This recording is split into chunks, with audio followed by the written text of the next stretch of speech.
2020 13వ సంవత్సరం మార్చి 18వ తారీఖు sir shock అవుతారు అందరూ. మార్చి 18వ తారీఖున నేను జామి దైవజనులు కుటుంబ సమావేశం వాక్యం చెప్పగలుగుతున్నాను. చాలా స్థలాల్లో వాక్యం చెప్పగలుగుతుంటే ఆ టైంలోని అనుకోని రీతిగా నాకు చాలా కార్ స్పీడ్గా వెళ్తాను. ఆ రోజు ఫోన్ వచ్చింది, ఇక్కడ 10 కిలోమీటర్ల 10 నిమిషాలు వెళ్ళిపోతాం అని. ఒక గంట తర్వాత అందరూ రాలేదని చెప్పారు. ఆ టైంలో నేను కొంచెం నెమ్మదిగా వెళ్తున్నాను. ఎదురుగా వచ్చి బస్సు వచ్చి నా కారుని కొట్టింది. ఆ తర్వాత ఏం జరిగిందో నాకు తెలియదు. అందులో కూడా డాక్యుమెంట్లో కూడా చూపించింది. దానిలో నా దగ్గర నేను ఉన్నానండి. ఎవరెవరో చెప్పిన మాటలు తప్ప నాకేం తెలియదు.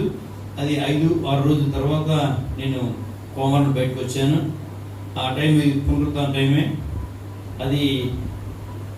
నేను ఐసీలో నుండే పునరుత్థానం చార్జీకి ఆ సంవత్సరం పాస్టర్ చేరి దేవుడు తన కృపను చూపించారు. ఇది నాకన్నా 2 వ్యక్తులు ఉన్నారు. 2 మాటలు చెప్తారు.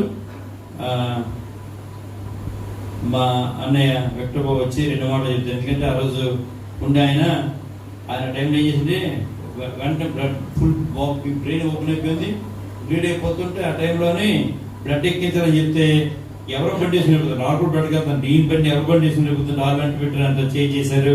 అవన్నీ చాలా ప్రత్యేకంగా. కానీ ఈరోజు అది ఒక మన కలకన్ని వారు ఉన్నాం. కానీ అంత విజయనగరం అంతా, దైవజనులంతా, మా కుటుంబం అంతా, సంఘం అంతా చాలా కన్నీటి ప్రియంతం అయిపోయారు. కొన్ని రోజులు ప్రార్థన చేశారు. ఆ ప్రార్థన ఫలితము దేవుని యొక్క కృప ఈ దినాన్ని రీతిగా ఉండటానికి 2 మాటలు వచ్చి మానవ యొక్క మాటలు తెలియజేస్తారు. అయితే ఆ తర్వాత 2 మాటలు ఆ రోజు నాతో పాటు ప్రయాణం చేసినటువంటి నా భార్య సువన్ గారు 2 మాటలు చెప్తారు. 2 మాటలు 2 నిమిషాలు కానీ ఎక్కువ.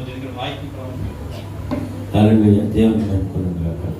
ఈరోజు ఒక ప్రత్యేకమైన దినం. మరి మన ఆంధ్రాకే పెద్దనయ్య దైవ సందేశానికి మన పాస్టర్ గారు ఆహ్వానించినందుకు మేము ఎంతగానో సంతోషిస్తున్నాం. మరి ఈరోజు మరపురాని రోజు, మరువలేని రోజు. మన అందరి గుండెల్లో ఒక రైలు పరిగెట్టినట్టు అనిపించింది. అవి సింగిల్ సెషన్స్, ఒంటిపూట బడులు. పాస్టర్ గారు, పాస్టర్ అమ్మ గారు, మరి సేమ్ ఇంకో పేరు ఉంటుంది, ఆమె కూడా పాస్టర్ గారితో ప్రయాణమై వాక్యం చెప్పిన బయలుదేరారు. సరిగ్గా 12 గంటలు అయింది. ఫోన్లు వచ్చాయి, అయ్యా ఇక్కడ పెద్ద యాక్సిడెంట్ అయింది, ఒక ఆయన చనిపోయారు, మీ పాస్టర్ గారు అంటారు, దయచేసి మీరు ఎవరో వచ్చి చూడండి అనేసి. ఉపాధ్యాయులు చాలామంది ఈ స్టోరీ చెప్తుంటారు. నాకు ఒక భయం వేస్తుంది. అనయ్య మీ తమ్ముడే అనుకోలేదురా, ఎవరో అనుకున్నాం, చనిపోయాడు కదా, మొత్తం అంతా బయటకు లాగేద్దాం అనుకున్నాం. ఇంతలో చాలామంది వచ్చి మరి అది ఓపెన్ చేయడం చాలా కష్టమైంది. గుణపాలతో ఆడుతూ ఓపెన్ చేసి బయటికి తీసుకొచ్చాం. శరీరం అంతా రక్తసిక్తంతో ఉంది. మరి తమ్ముడు తెల్లగా ఉంటాడు కాబట్టి మరీ భయంకరంగా ఆడాడు అని చెప్పారు. వెంటనే మన డాక్టర్లు అందరూ అక్కడికి వెళ్ళారు. వెళ్ళిన తర్వాత మరి ఎందుకులే, కారు పోతే ఏదో డూప్లికేట్ పెట్టవచ్చు, చెయ్యిపోతే పెట్టవచ్చు, మరి గుండెకు కూడా పరికరాలు ఉన్నాయి, కానీ బ్రెయిన్ పోతే మరి పరికరాలు లేవు. ప్రపంచంలో ఎక్కడ దొరకదు. ఎందుకో ఎక్కడికి వెళ్ళి చనిపోయి మరి మోసుకొచ్చి పాతి పెట్టి బాధపడకంటే ఇక్కడే చనిపోతే సులభంగా అయిపోతే కుటుంబ సభ్యులకి, సంఘస్థులకి అనేసి చాలామంది నిర్ణయించారు. కానీ ఇది ఒక లేడీ డేస్ కాబట్టి ప్రతి ఒక్కరూ మా పాస్టర్ గారు చనిపోకూడదు, ఆయన బ్రతుకుండాలి, ఆయన వాక్యం వినాలి అనే సంఘస్థులందరూ ఇక్కడ ఈ సన్నిధిలో గోజాడం బ్రతకాలని మరి ఆయన మా విన్నపములన్నీ విని మరి మాకు ఒక మళ్ళీ పాస్టర్ గారు దయచేశారు. ఆ యాక్సిడెంట్ అయిన తర్వాత చాలామంది ఫోన్లు చేశారు.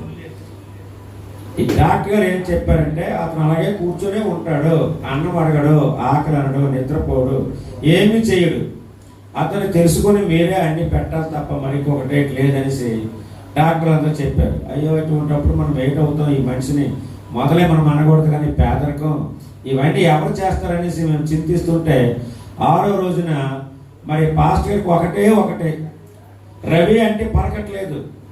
ఆఖరికి నాకు ఎందుకో థాట్ వచ్చి పాస్టర్ గారు అన్నాను అనేసి ఒక్కసారి ఇలాగా కదిలాడు. కదిలిన తర్వాత నేను డాక్టర్ గారు చెప్పాను, మా తమ్ముడు పాస్టర్ గారు అంటేనే కదులుతున్నాడు అండి, రవి అంటే కదలట్లేదు, ఎవరిని అలౌ చేయట్లేదు. ఎందుకంటే లేట్ డేస్ కాబట్టి జనాలు తెగొచ్చేస్తున్నారు. అందరూ వస్తే ఆయనకి ఇన్ఫెక్షన్ అంటే ఎవరో ఒక్కరిని అలౌ చేస్తామంటే నా పేరు ఇచ్చారు. నేను ప్రతిరోజు వెళ్ళి మరి పాస్టర్ గారిని కలవడము, ఆ మాటలు వినడం చూస్తుంటే పాస్టర్ గారు అంటే పలుకుతున్నారు తప్ప రవంటే పలకట్లేదు. ఆఖరి రోజు మా పాప 10th క్లాస్ పరీక్షలు తెల్లవారితే నేను పరీక్షలు రాయని పీసిమిచ్చి కూర్చుంది. లేదమ్మా ఏటవుతుంది నాన్న మాట్లాడుతున్నారు అనేసి నేను అబద్ధమైన లోన్ తీసుకెళ్ళాను. పట్టుకెళ్ళిన వెంటనే పాస్టర్ గారు 3 కార్యక్రమాలు ఉన్నాయి, పడుకుంటే ఎలాగనేసరికి అప్పటికే కళ్ళని అంటుకుని ఉన్నాయి, లిప్స్ అన్ని మూమెంట్ లేదు, మరి కథలకు లేదు కాబట్టి గట్టిగా పిలిచేసరికి గట్టి పలికి ఏంటైందా, ఏమి లేదు పాప పరీక్ష అయిందట, నువ్వు లెగిస్తావు కూర్చుంటే ఎలాగ అన్నాను. నేను వెంటనే లెగిసరికి అక్కడ ఏమీ లేదు, కనిపించలేదు. ఆ బెడ్షీట్ కొట్టుకొని వెంటనే బయటకు వచ్చేసరికి డాక్టర్ అందరూ ఆశ్చర్యపోతున్నారు. ఇదేంటిది ఇంతవరకు ఆయన కథలకు లేదు, ఒక్కసారి ఇలా కథలు అందరికీ ఆశ్చర్యం అనిపించింది. నేను ఇక్కడ ఉండను అని పాస్టర్ గారు చెప్పారు. నేను ఇక్కడ ఉన్నాను సార్, ఈ ఐసీలో ఉండను, నేను బయటకు వస్తాను, బయటకు వచ్చి కామన్ రూమ్లో ఉంటానని చెప్పేసరికి తీసుకొస్తుంటే మరి అదొక అద్భుతం అనిపించింది. చాలామంది ఏంటంటే మరి వాడు బ్రతకడు, కోట నుంచి కోట వరకు ప్రోగ్రాం పెట్టాడు అని చెప్పారు. చెప్పిన తర్వాత అవన్నీ మా యూత్ అంతా పెట్టేశారు. విజయనగరం పట్టణం అంతా సూపర్గా అంటించి ఉన్నాయి. మరి ఈ సంవత్సరం జరగదు అనుకున్న కార్యక్రమం ప్రతి సంవత్సరం కంటే దేవుడు అద్భుతంగా జరిపించాడు. మరి పాస్టర్ గారు మరి ఇక్కడ ఇప్పటికి కూడా ఉంటుంది ఆ స్కల్లో, అక్కడ ఏం చేసాడు, టోపీ తగిలించుకొని మరి లెక్కి డేస్లో ఆయన పార్టిసిపేట్ చేశారు. ఆఖరికి ప్రభుత్వ భోజనము ఆదివారం ఇవ్వాల్సి ఉంది కాబట్టి తనే వచ్చి నా చేతుల మీదుగా నా సంఘస్థులందరికీ ఇస్తానని చెప్పేసి వచ్చేసరికి ఒక్కసారి అందరికీ ఆశ్చర్యము, చాలా అద్భుతం అనిపించింది. మన దేవుడు నిజమైన దేవుడు, సత్యవంతుడైన దేవుడు. ఈ వార్త మన ఆంధ్ర రాష్ట్రానికే కాకుండా ప్రపంచమంతా అలాగే చాలా మటుకు తెలిసిపోయింది. చాలామంది యేసే నిజమైన దేవుడు అంగీకరించడము జరిగింది. మంచి అవకాశం ఇచ్చిన మరి సంకాపర్ గారికి పెద్దలందరికీ నా హృదయపూర్వక ధన్యవాదాలు. నాతో పాటు గారు ప్రయాణం చేస్తున్న పట్టణం ఉంది.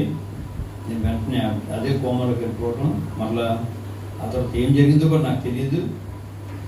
ఒక 2-3 మాటలు తెలియపరుస్తుంది.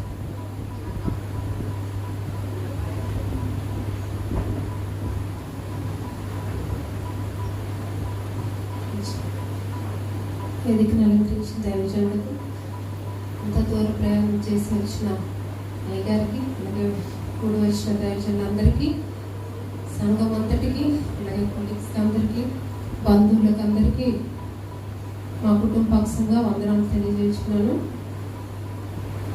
మేము మళ్ళీ ఇలా సేవ చేస్తున్నామంటే ఇదంతా మీ ప్రార్థన అని నమ్మి దేవుని మహిమపరుస్తున్నాను.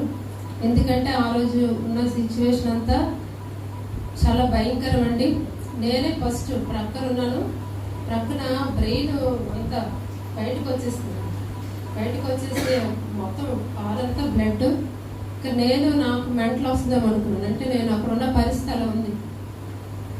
స్టీరింగ్ మీద గుద్దడంతోనే కోమా స్టేజ్కి వెళ్ళిపోయారు. మా బావగారు చెప్పారు కదండి అంతా. ఆ తర్వాత నేను అవన్నీ చెప్పను, కానీ కన్ను ఇలా ఉండిపోయిందండి, మీదకి వచ్చేసింది. అది ఒక 15 days వరకు పొట్టుకోలేదన్నమాట, ఇలా పైకి వచ్చేసింది. ఆ తర్వాత చాలా భయంకరమైన సిచ్యువేషన్ అంతా. మేము ఎంత స్ట్రగుల్ అయ్యామో అది సంఘానికి తెలియదు. మేము ఇంట్లో చాలా భయంకరమైన స్ట్రగుల్.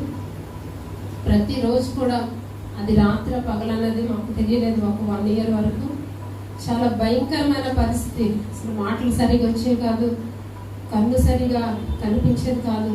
ఆ కన్ను కొట్టుకోకుండా అలా ఉండిపోతే మా ఫ్యామిలీ ఫ్రెండ్స్ డాక్టర్ గారు వచ్చి ఆప్థమాలజిస్ట్ ఆమె చూసి, అయ్యో పాస్ట్ గారు కన్ను ఆ టీయర్స్ అన్ని ఎండిపోయాయి, ఇప్పుడు ఆర్టిఫిషియల్ టీయర్స్ వేయాలి అని చెప్పి ఆమె ట్రీట్మెంట్ ఇచ్చారు. ఆ డాక్టర్ గారు ఆ టైంలో ఇంకా వైజాగ్ వెళ్ళడానికి కూడా టైం లేదంట, బ్లడ్ అంతా రిటర్న్ అయిపోతుంది ఎక్కిస్తుంటే. ఇంకా కష్టం, తిరుమలకి తీసుకువెళ్ళిపోదాం అని చెప్పి అక్కడున్న దైవజనులు కానీ తర్వాత మా ఫ్రెండ్స్ అందరూ కలిపి తిరుమలకి తెచ్చారు. ఇక్కడే ఏదో ఒకటి జరగనే, వైజాగ్ వెళ్ళడానికి కూడా టైం లేదన్నప్పుడు ఆ సిచ్యువేషన్ అంతా చాలా భయంకరం. నేను కూడా సెమీ కాన్షియస్లో ఉన్నాను. నాకు కూడా అలా చూస్తున్నాను కానీ ఏమీ తెలియదు. నాకు కూడా దెబ్బ తగిలిస్తే వెనక్కి భద్రాచలం నుంచి వచ్చిన ఒక ఫ్యామిలీ ఫ్రెండ్ ఆమెకి 23 కుట్లు పడ్డాయంటే తలకి. చాలా భయంకరమైన స్థితి. ఇదంతా మీకు ఫిలిం తీశారు, డాక్యుమెంట్ ఫిలిం, అందులో చూడండి సిబిఎన్ వారు. ఆ తర్వాత పాస్టర్ గారికి మా ఇంట్లో మమ్మల్ని అందరినీ పోల్చుకోవట్లే. అక్కడి నుంచి వచ్చిన తర్వాత మమ్మల్ని పోల్చుకోవట్లేదు. అందరి మధ్యలో ఉంటే ఒకలా ఉండేవారు, ఇంట్లో ఒకలా ఉండేవారు. చాలా భయంకరమైన సిచ్యువేషన్ అంటే అవి చెప్పడానికి కూడా మాట్లాడదు. ఆ టైంలో ప్రభువారే మాకు ఆ ధైర్యాన్ని ఇచ్చారు. అంతటికన్నా ముఖ్యంగా మీ ప్రార్థన, సంఘ ప్రార్థన చాలా బలమైనది. విశ్వాసులందరూ ఇక్కడే 3 రోజులు ఉపవాసం నుండి ప్రార్థన చేశారు. మా విశ్వాసలే కాదు కానీ దైవజనులు అందరూ కూడా మమ్మల్ని దేవుని సన్నిధిలో ఎత్తి పట్టుకున్నారు. మరలా మేము ఇలా సేవ చేస్తున్నామంటే ఇది మాకు ఒక సెకండ్ లైఫ్గా మేము గుర్తించి దేవుని మహిమపరుస్తున్నాము. మా శాస్త్ర జీవితంలో మేము ఇంకా దేవుని పరిచర్య బాగా చేయాలని, ఎన్ని పరిస్థితులు ఎదురొచ్చినా కానీ దేవుని కొరకు బలంగా నిలబడి ఆయన పరిచర్యలో కొనసాగాలని మీరు అందరూ ప్రార్థన చేయండి. మళ్ళీ మేము ఎలా ఉన్నామంటే ఇదంతా దేవుని కృప మాత్రమే. మేమైతే ఇలా ఉండవలసిన వాళ్ళు కాదని నాకు ప్రతిరోజు గుర్తు వస్తుంది. ప్రతిరోజు కూడా నేను దేవునికి వందనాలు చెల్లిస్తాను. దైవజనునికి ఇచ్చిన ఆరోగ్యాన్ని బట్టి. మళ్ళా డాక్టర్ చెప్పారు కదండి, ఒక బొమ్మలో ఉంటారు, అసలు అతనికి ఏం తెలియదు, మీరు అన్నం పెడితే కానీ తినరు, ఏం ఉండదని చెప్పారు. మా బావగారు నన్ను లోపలికి పిలిచి ఇంకా భయంకరమైన పరిస్థితి. ప్రభా మా ఫ్యామిలీలో మేమే జాబ్స్ అన్ని మాని మీ సేవకు వచ్చాము, ప్రభా ఇలా చేయొద్దు తండ్రి, మళ్ళా మీ దైవజనుడు ఎప్పటిలాగే ఉండాలి. నేను ఆ ప్రార్థనే చదివాను. మమ్మల్ని సిగ్గుపరిచే దేవుడు కాదు కదా దేవా, మేము ఆ రీతిగానే ఉంచాలి దేవంటే ఇప్పుడు మన మధ్యలో ఆ రీతిగానే ఉన్నారండి. మాకు లేని జ్ఞాపకాలన్నీ అనుకుంటాయి. 1 yearలో దేవుడు మంచి స్వస్థతనిచ్చి ఆ జ్ఞాపక శక్తి కానీ, తర్వాత సేవా పరిచర్యలో కొనసాగడం కానీ, మాటలన్నీ స్పష్టంగా వచ్చి, కంటి చూపు కూడా స్పష్టంగా వచ్చి, మళ్ళా దేవుడు మమ్మల్ని ఈ రీతిగా వాడుకుంటున్నారు. మా సంఘ సభ్యులు కూడా చాలా మంచివారండి. మమ్మల్ని ఏ పరిస్థితిలోనైనా మమ్మల్ని ప్రోత్సహించి ప్రార్థనతో మమ్మల్ని బలపరుస్తూ వారు మాకు ఎంతో సహకరిస్తూ మమ్మల్ని ముందుకు నడిపిస్తున్నారు. అందుని బట్టి మా సంఘ బిడ్డలందరికీ వందనాలు, దైవజనులందరికీ ప్రార్థించిన ప్రతి ఒక్కరికి మా కుటుంబ పక్షంగా వందనాలు తెలియజేస్తూ అనిపిస్తుంది. నాకు డాక్టర్ సర్జరీ చేసిన డాక్టర్ నాకు చిన్న ఆయన, నేనంతా లేచి నిల్చుకుపోయారు. నిల్చుకుపోయి ఇలా చెప్పారు, చెప్పేది పేరు పెట్టాను, స్టాలిన్ అన్నాడు. అంటే చెప్పాడు, అంటే నాకేం తెలియదు. మనం ఇప్పుడు పెట్టాను, థ్యాంక్ యూ మా ఆపరేషన్ చేసిన కోఆపరేషన్ అంటే ఎవరు నువ్వు అన్నాడు. నా పేరు రఘుకుమార్ అంటే కాదు, పట్టించుకోలేదు. తర్వాత అది ఏదో పేరు జ్ఞాపకం స్టాలిన్ అన్నాడు. అంటే అప్పుడు చెప్పాడు ఆయన, ఏదో సినిమాలోని కూర్చోండి, సినిమాలోని అంత జనం వచ్చారంట, అంతమంది ప్రేమించి వస్తే అర్థం కాదు, అవన్నిటి ఒక పెద్ద అని చెప్పారు. నీ జీవితంలో డ్రైవ్ చేయలేవు కారు. రెండోది, నువ్వు మెమరీ లాస్ అయిపోయి కనుక రైట్ సైడ్ ఉంది కనుక మెమరీ బోను, మెమరీ లాస్ అయిపోయి మొదటిది. రెండోది, ఒకవేళ బతికితే చాలా ఆర్గన్స్ పోతాయి, ఇంకా కాదంటే చచ్చిపోతావు, ఇంకా కాదు మెంటల్ అయిపోతావు అని చెప్పాడు. అవన్నీ భయంకరమైన విషయాలు. అవన్నీ అంటే ఈరోజు ఎంతగా ఇవన్నీ బాగున్నాయి కానీ ఆ రోజు భయంకరమైన రక్త వేదన, రక్తంలో పూర్ణ వచ్చినప్పుడు దేవుడు చూపించిన, మహాదేవుడు చూపించిన కృప, మీ అందరి ప్రేమ ప్రార్థన బట్టి, ఆయన ధైర్యం బట్టి, కుటుంబం బట్టి ఈ దినాన్ని ఇలా ఉన్నా అని చెప్పి ప్రత్యేకంగా ప్రార్థన. ఆ రోజు మా ఫ్రెండ్స్ ఏం చేశారంటే, ఇల్లు అక్కడ వచ్చి మాస్టర్ గారు ఒక 100 మంది ఇప్పుడు నిల్చుంటారండి. నిల్చుంటే వీళ్ళు చెప్పారంటే పిలవద్దు, మరి ప్రార్థన చేద్దామంటే అందరూ ప్రార్థన చేసి, మా శిష్యులు అయితే 3 రోజులు ఉపవాసం చేశారు. ఆ మహాదేవుడు కృప చూపించి ఈరోజు మీ అందరి ముందు స్థితిలో వచ్చాను. మా అక్కది హో మా అక్కదు 115 గంటల మొదలు చెప్పాను అందరు కలిసి, మా అక్కది హో మా అక్కదు, మీ కృపా సత్యం బట్టి మీ నామానికే మహిమ కలుగును గాక. ఆమేన్. లోకానికి తెలియనిది ఏంటంటే పునరుద్ధాన శక్తి. ఏ మతంలో కూడా ఎవరికి తెలియని మహా గొప్ప సత్యం ఏంటంటే పునరుద్ధాన సత్యం. ఇప్పటికీ యూతులలో చాలా మంది పునరుద్ధానం నమ్ముతారు. వాళ్ళని ఏమంటారంటే సద్దుకైలు అంటారు. లోకం నమ్మని పునరుద్ధాన సత్యం. అయితే ప్రభు వారు చేసిన గొప్ప కార్యం పునరుద్ధానం. ప్రభు మరణాన్ని జయించి తిరిగి వచ్చారు. అద్భుతం కదా. ఆయన నిలబడి అన్నారు, లాజరు సమాధి దగ్గర పునరుద్ధానములో జీవమును ఇంత గొప్ప మాట ఉంది. మానవ జాతిలో సవాలు చేసే మాట. ఎంతో మంది గొప్ప చక్రవర్తులు వచ్చారు, కానీ వాళ్ళందరూ మరణం క్రింద మరణమైపోయారు. మరణమును జయించిన వారు ఎవ్వరు లేరు. ప్రపంచాన్ని వణికించిన గొప్ప గొప్ప చక్రవర్తులు, హిట్లర్ లాంటి గొప్ప నియంత్రులు, వాళ్ళందరూ మరణం కింద మరణించారు. కానీ మరణం జయించి పునరుద్ధానము అని చెప్పినది ఒకే ఒక్క నిజమైన దేవుడు, మన ప్రభు అయిన పునరుద్ధానము అన్న మాటని ఇంట్రడ్యూస్ చేసిన గొప్ప నిజమైన దేవుడు మన ప్రభు అయిన ఆయన చెప్పిన మాట ఏంటంటే, నేనే జీవమును అంటే మనకు నిరీక్షణ ఉండేది కాదు. పునరుద్ధానమును జీవమును అన్నాడు. ఇంకొక గొప్ప మాట, నా యందు విశ్వాసం ఉంచేవాడు చనిపోయినను బ్రతికి నా యందు విశ్వాసం ఉంచేవాడు అన్నటికీ చాలు. నేను మరి మన ప్రియ సహోదరులు, దేవుని ఆస్తులు, ప్రియమైన దేవుని సేవలు, యాక్సిడెంట్ అయిన కొద్ది మాసాలకు నేను వచ్చాను విజయనగరం. నాకు తెలియదు. అప్పుడు చెప్తుంటే నేను చాలా ఆశ్చర్యపోయాను, ప్రభువు స్తుతించాను. సో ఈ పునరుద్ధానం చాటకం, ఈ గొప్ప స్వార్థ ప్రకటన, ఈ బ్యానర్ ప్రారంభించే ఈ గొప్ప అవకాశాన్ని, భాగ్యాన్ని ప్రభు ఇచ్చినందుకు ప్రభుని స్తుతిస్తూ చిన్న ప్రార్థన చేసుకొని దీన్ని ఓపెన్ చేద్దాం. ప్రభువా, మిమ్మల్ని స్తుతిస్తూ ఉన్నాను. ప్రభువా, మిమ్మల్ని మహిమపరుస్తూ ఉన్నాను. మా ప్రియ సహోదరులు, మీ దాసులు రవికుమార్ గారిని అద్భుతంగా స్వస్థపరిచారు. అద్భుతంగా స్వస్థపరిచారు.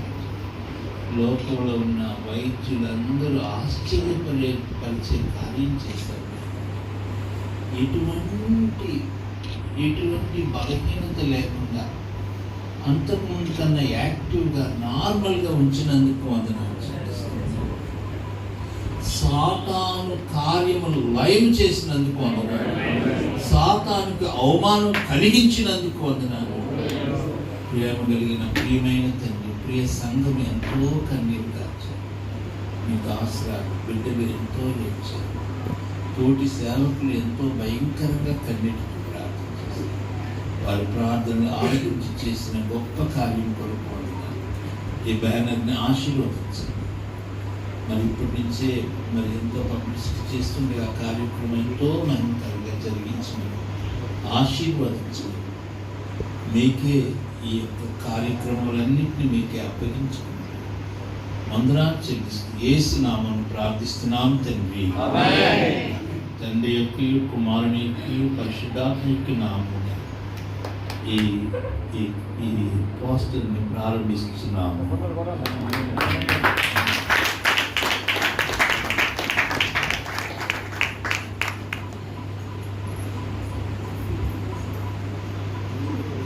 మైక్ తీసాను.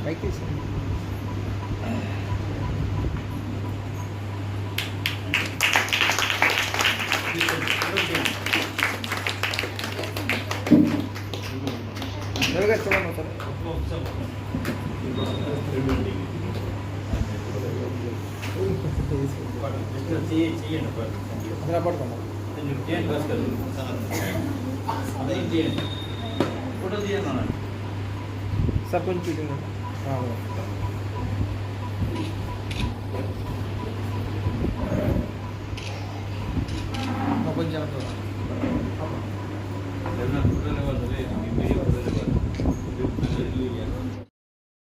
మీకు వందనాలు వందనాలు వందనాలు వందనాలు.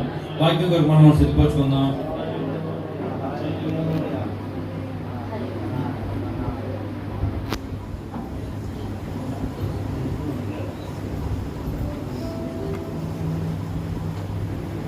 ఈరోజు వాక్యం అనడానికి కొన్ని రోజులు సిద్ధపడ్డాం ప్రభా.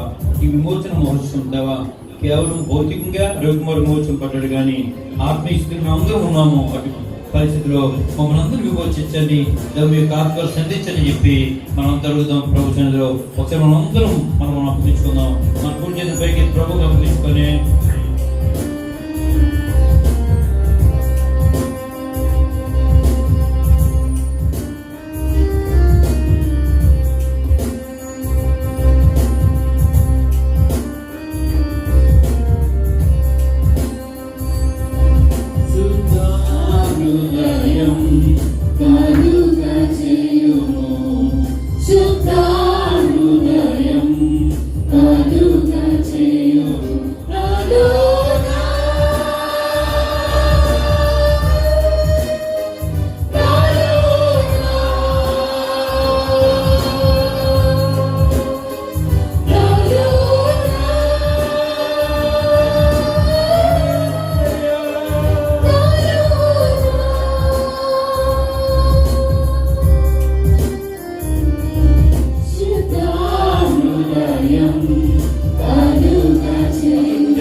ప్రార్థన చేసుకుందాం. మనం అప్పగించుకుందాం.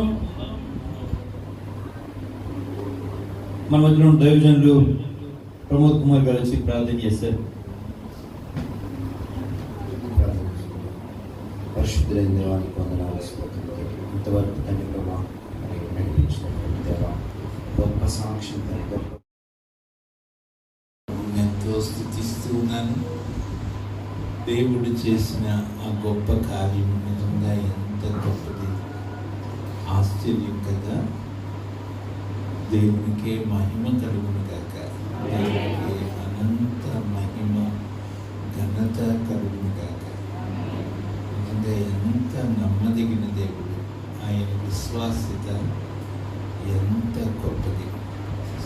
ప్రియ దేవుని సేవకులు, అలాగే దేవుని సేవకురాలు, బిడ్డలు, సంఘమును ఆయన ప్రేమించి ఇంత గొప్ప ఆశ్చర్య కార్యములు చేశారు. మా కుటుంబంలో ఎన్ని ఆశ్చర్య కార్యాలు. మా బాబు కూడా చాలా భయంకరమైన ప్రమాదం నుంచి కాపాడారు. తర్వాత చిన్న బాబుని తనకి చిన్న బాబు పుట్టేటప్పుడు తన భార్య విషయంలో అసలు నమ్మలేని కార్యాలు చేశారు. ఆయన ఎంతైనా నమ్మదగిన. సరే, వాక్యంలోనికి వెళదాం. చిన్న ప్రార్థన చేస్తాను, ఒక్క నిమిషం. ప్రేమ కలిగిన తండ్రి, ఈ రాత్రి మాతో మాట్లాడింది. మా మధ్యలో మీరు సంచరించండి. మా ప్రియ సహోదరులు, మీ సేవకులు రవికుమార్ పట్ల ఎంత అద్భుత కార్యం చేశారు. అందుకు బట్టి మేము సేవకులందరూ కలిసి స్తుతించుతూ ఉన్నాం, మిమ్మల్ని మహిమపరుస్తున్నాం, మీ గొప్ప నామమును కీర్తిస్తున్నాం. నాయన, మీ వాక్యమునకు ఎదురు చూస్తుండగా మా మధ్యకు రండి. మీరే మా మధ్యలో సింహాసనాసీనుడై ఉండి నన్ను మమ్మలను దర్శించండి, మాతో మాట్లాడండి. యేసు నామమున స్తుతులతో ప్రార్థిస్తున్నాం తండ్రి, ఆమేన్. మీరు జాగ్రత్తగా వాక్యం వినండి. చాలా సమయమైంది, 9 దాటిపోయింది. ఈయన ఎంతసేపు చెప్తాడో మీరు అనుకుంటున్నారేమో. అనుకోవట్లేదు కదా. దేవుని దయ వల్ల అందరికీ భోజనాలు సిద్ధపరిచారు కాబట్టి కొంచెం ఆలస్యమైన పర్వాలేదేమో. అందరూ భోజనం చేసి వెళ్ళచ్చు. బాగుంది కదా ఐడియా. కీర్తన దయచేసి చూడండి, కీర్తనలు చూడండి. 90వ కీర్తన, 91వ కీర్తన, 92వ కీర్తన. ఈ కనెక్షన్స్ అన్నీ చెప్తాను. 92వ కీర్తన, మనం 92వ కీర్తన చాలా గొప్ప కీర్తన. ఈ కీర్తన ఎవరు రాశారు చెప్పండి? ఎవరు రాశారు? ఎవరు రాశారు? ఆయన ఎవరో వచ్చారంట సండే స్కూల్ పిల్లలకి ఇన్స్పెక్షన్కి వచ్చి ఒక ప్రశ్న అడిగాడంట పిల్లల్ని, అరే ఎరుకు గోడలు ఎవరు పాడుకుంటారురా అంటే ఇప్పుడు సడన్గా నిలబడినాడు, సార్ నేను కాదు సార్ అన్నాడు. వచ్చిన పోయింది,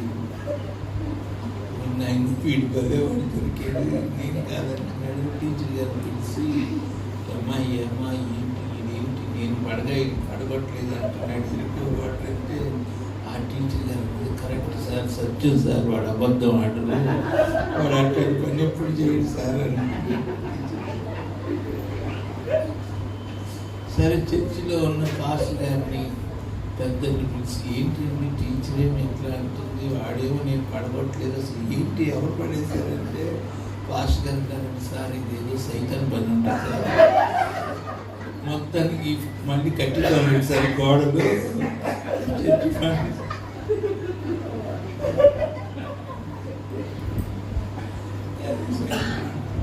అట్లాగే 92వ కీర్తన ఎవరు రాశారు, నేను కాదు సార్ అంటారు ఎవరైనా.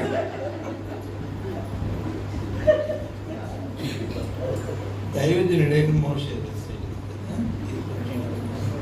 థ్యాంక్ యూ, నన్ను వదిలి పెట్టుకోకమ్మాయి. సరే, 90వ కీర్తన ఇది చెప్పండి.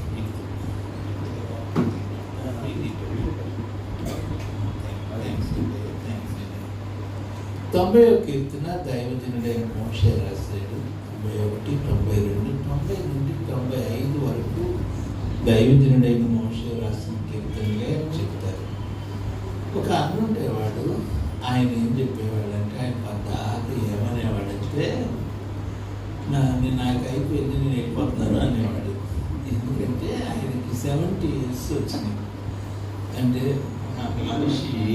మనిషి జీవితకాలం అధిక బలం ఉంటే 70 సంవత్సరాలు, ఇంకా ఎక్కువ బలం ఉంటే 80 సంవత్సరాలకు ఆయాసము. నేను వెళ్ళిపోతాను అంటాను, నువ్వేం వెళ్ళిపోవన్నా అనేవాడు. 90వ కీర్తనలోనేమో మానవుని ఆయుష్ ఎంత ఉంది చూడండి, మళ్ళీ చదివినాం. మా ఆయుష్ కాలము 10 సంవత్సరములు, 10వ వచనం. 80 సంవత్సరములు. అయినను వాటి వైభవము ఉంది కదా. మరి 92లో ఏమంటాడంటే, వారు చిగురు పెట్టి ఫలించుదురు అంటాడు. వారు ముదిసరి చూడండి, వారు ముదిసరి తనమున చిగురు పెట్టి మరి వారి చదవండి, వారి సారము కలిగి ఇది చెప్పాడు కదా. నేను దైవజనుడైన మోషే దగ్గర కూర్చొని నేను ఎట్లా అడుగుదాం అనుకున్నాను, అయ్యా 90వ కీర్తనలోనేమో 70 సంవత్సరాలు అన్నావు, అగిటి బలం ఉంటే 80 అన్నావు, అయినా వాటి వైభవము ఆయాసం ఎక్కువ అన్నావు. 92లో చిగురు పెట్టి ఫలిస్తానంటున్నావు, అదేంటయ్యా అంటే, ఆయన ఏమంటాడు తెలుసా చెప్పనా, అది నేను నీకు చెప్తాను. వర్తమానం రా బాబు రా, నా దగ్గర కూర్చొని చెప్తాను. పొరపాటు అయిపోయింది అని 90 కీర్తన అట్లా రాశారే, 92 వేలు అంటారు. చూడండి, 90 నుంచి 95 దాకా తీసుకెళ్తాను, కానీ 92 దగ్గర ఆగిపోతారు. 90వ కీర్తన చూడండి, అట్లా చూడండి, అంతే ఊరికి అట్లా చూడండి. 90వ కీర్తన ఏంటంటే, క్షీణించే మనిషి, ద మార్టల్ మ్యాన్, క్షీణించే మనిషి. 91వ కీర్తన, సెక్యూర్ మ్యాన్, అంటే భద్రపరచబడిన మనిషి. 92వ కీర్తన, ప్రాస్పరస్ మ్యాన్, వర్ధిల్లే మనిషి. The 3 pictures of a man. 90వ కీర్తన, ప్రభువా తరతరము నుండి మాకు నివాస స్థలం నీవే, మేము పొద్దున మొలిసి సాయంకాలంగా కోయబడేటువంటి పచ్చగడ్డిని పోలి ఉన్నాం. మేమందరం ఎట్టేటోడమో తెలుసా, వరదొచ్చి కొట్టుకెళ్ళిపోతే ఎట్లా ఉంటుందో మా పరిస్థితి కూడా అట్లాగే ఉంది. వరద చేతనైనా కొట్టబడినట్లే మేము అయిపోయాం. మా దోషములు మీ ముఖ కాంతిలో కనపడుతున్నాయ్యా. మీ కోపాగ్ని చేత మేము క్షీణించిపోతున్నామయ్యా. అది 91. ప్రభువా, మేము క్షీణించిపోతున్నామయ్యా. పాపములో ఉన్న మనిషి, బలహీనతతో ఉన్న మనిషి 91 కీర్తన కదా. ఓ దేవా, నీ ఉగ్రతను బట్టి మేము దిగులు పడుతున్నాం. మా రహస్య పాపములు మీ సన్నిధిలో కనపడుతున్నాయి. అది 91 కీర్తన కదా. 91 కీర్తన ఏడుస్తూ ఉన్న కీర్తన. అందరూ జాగ్రత్తగా వెళ్ళిన చక్కగా కూర్చోండి. ఇక్కడ నుంచి 91కి వెళ్దాం. అక్కడ అన్నాడు, ఏమన్నాడంటే 90 కీర్తన, పొద్దున మొలిసి సాయంకాలం వాడిపోయే గడ్డి వాటి వారు అన్నాడు. 91 నీకు ఎండ దెబ్బ తగలదు, వెన్నెల దెబ్బ తగలదు, నీకు ఏ తెగులు రాదు, నిన్ను ఎవరు ఏం చేయగలరు, నిన్ను కావాలని ఎంత చెప్పాడు. ఏమిటయ్యా 91లో ఇట్లా మాట్లాడావంటే, రాబాబు చెప్తానంటాడు. 90వ కీర్తన ఉగ్రత కింద ఉన్న మనిషి, పాపంలో ఉన్న మనిషి, క్షీణించే మనిషి. 91వ కీర్తన చెప్పిన అందరి తలపైకి నాకెళ్ళి చూడండి. ఆయన రెక్కల కింద ఉన్న మనిషి. The man who is under the wings of God. ఈ 91వ కీర్తన పెద్దగా అరవనా, పెద్దగా ఇష్టంగా నాకు భలే ఇష్టం. మొదటి వచ్చిన మహోన్నతుని చాటున నివసించేవాడే ఆ సర్వశక్తిని నీడను మీకు చెప్పినట్టుగా ఆ మొదటి లైన్ అర్థం చేసుకోవడానికి కొన్ని రాత్రులు నిద్రపోవాలి. మహోన్నతుని చాటున అన్న మాట పెద్ద మాట్లాడమ్మా.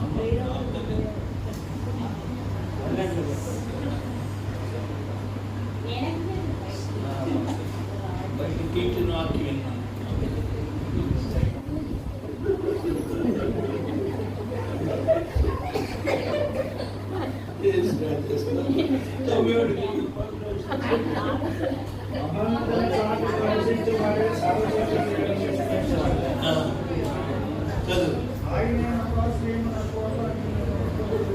మరి అన్నట్లేదండి. మహోన్నతుని చాటున నివసించువాడే, సర్వశక్తుల నీడలో విశ్రమించువాడు. ఆయనే నాకు ఆశ్రయము, నా కోట, నేను నమ్ముకున్న నా దేవుడని నేను యెహోవాను గురించి చెప్పుచున్నాను. అదే మీరు వాక్యం చూస్తున్నారా? బాగా చూడండి. మీ దగ్గర వాడు వస్తుందా? మళ్ళీ ఏంటి చెప్తున్నా ఆయన The one who dwells in the secret place of the Most High and English Bible. Most High, the secret place. మహోన్నతుని చాటున అన్నమాట సీక్రెట్ ప్లేస్. ఏమిటి secret place? What is the meaning and what is the actual secret place? మహోన్నతుని చాటున. Hello బాబోయ్, అంటే ఆయన కన్నా మహోన్నతుడు ఇంకెవరు? ఆయన చాటున నివసించేవాడు. మీకు ఒక విషయం చెప్పిన అందరూ చెప్తున్నాను. ద పర్ఫెక్ట్ సెక్యూరిటీ మనిషికి ఎక్కడ ఉంటుందో తెలుసా? ఆయన చాటు, సర్వశక్తిని నీడన, under the shadow of the most high God. ఆ మహోన్నతుని చాటున. ఒక్క వచనమే నేను చెప్తాను, దానికి టైం చాలు. మహోన్నతుని చాటునంటే అర్థం అంట, దైవజనుడు మోషే ఇట్లా చెప్తారు, మీకు సీక్రెట్ ప్లేస్ చెప్తారండి అంటాడు. ఏమిటయ్యా ఈ సీక్రెట్ ప్లేస్ అంటే, అతి పరిశుద్ధ స్థలంలో మందసం మీద 2 కెరూబులు ఉంటాయి. ఆ కెరూబుల మీద, కెరూబుల యొక్క 2 రెక్కలు ఇట్లా చాటు, ఆ రెక్కల కింద దాక్కోవడం అని చెప్తారండి. అక్కడికి ఏ తెగులు ఏ dwelling in the shadow of his wings. So dwelling under the wings of God.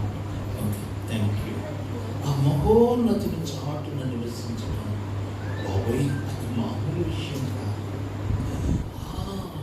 ఆ చాటు నివసించే బిడ్డ కట్ట ఇక ఎండ దెబ్బ తగలదు, వెన్నెల దెబ్బ తగలదు, ఇక ఏమీ తగలదు. ఇక ఆయన ఎట్లా కాపాడుతాడో చూడండి. ఇక పగటి వేళ ఎదురు బాణమైనా సరే, రాత్రి వేళ వచ్చి తెగులైనా సరే, ఆ వ్యక్తి రోగమైనా సరే ఆ వ్యక్తి సమీపించదు. చూడండి 90వ కీర్తన, నో సెక్యూరిటీ, మనిషికి భద్రత లేదు, నో సేఫ్టీ. 91వ కీర్తన, fullness of security. What is security? ఆయన రెక్కల కింద అంత గొప్ప విషయం. నేను మీతో చెప్పిన ఒకటి మీరు జ్ఞాపకం చేసుకోవాలి, dwelling under the wings of God. ఆయన రెక్కలు. ఒకసారి నాకు చూడండి, మీకు చెప్తాను. దావీదు ఎందుకు చిరకాలం దేవుని మందిరంలో నివసిస్తానన్నాడు? ఎందుకంటే there you will have the perfect and eternal security.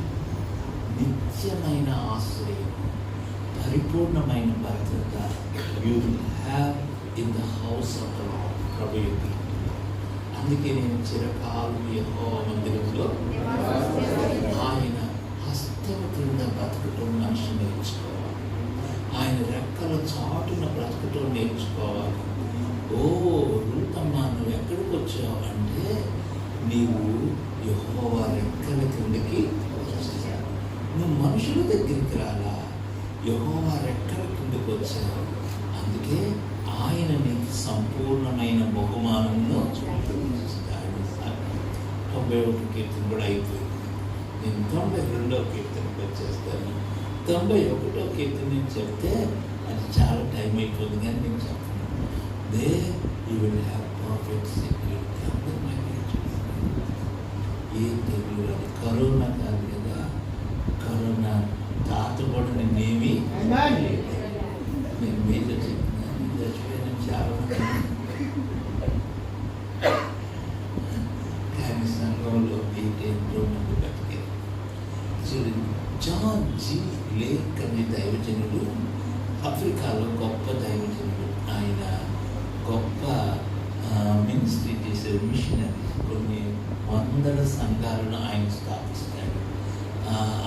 Ebola అనే వ్యాధి కలిగినప్పుడు కొన్ని వందలు వేల మందిని పెద్ద షెడ్ తీసుకొచ్చి ఆ షెడ్లో పడుకోబెట్టి ప్రారంభించేవాడు. అంతా స్వస్థలు పొందేవారు.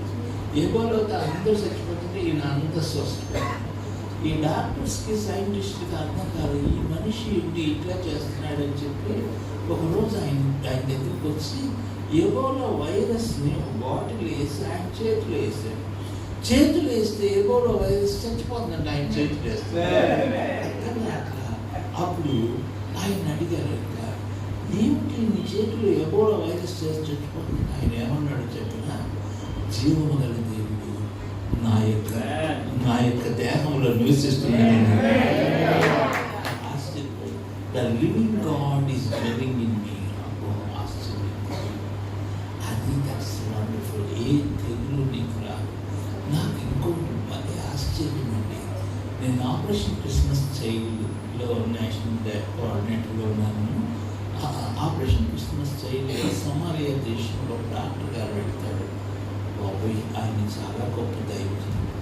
ఆయన డాక్టర్ కెంట్ అనుకుంటా. ఆయన ఆశ్చర్యం. ఆయనకి ఎబోలా వైరస్ వస్తుంది. ఆయన చాలా ప్రార్థన పడుతుంది. ఆయన నార్మల్ అయిపోతాడండి. ఆయనకు అర్థం కాదు, అక్కడ డాక్టర్స్కి అర్థం కాదు ఈయన ఎట్లా బతికాడు అని. ఎట్లా బతికాడో అర్థం కాక ఆయన అన్ని టెస్ట్ చేస్తే ఎవరు అసలు పోదు పూర్తిగా. ఏం చేశారు తెలుసా? దానికి కొంచెం స్టోరీ ఉందని. ఆయన బ్లడ్ తీసి పరీక్ష చేశారు, ఎవరు వైరస్ లేదు. ఆయన బ్లడ్లో ఉన్న సీరం తీసి ఎబోలా ఉన్న వాళ్ళందరికీ అది ఎక్కిస్తుంటే వాళ్ళు ఫీల్ అయిపోతున్నారు. ఇది కూడా అంత గొప్ప.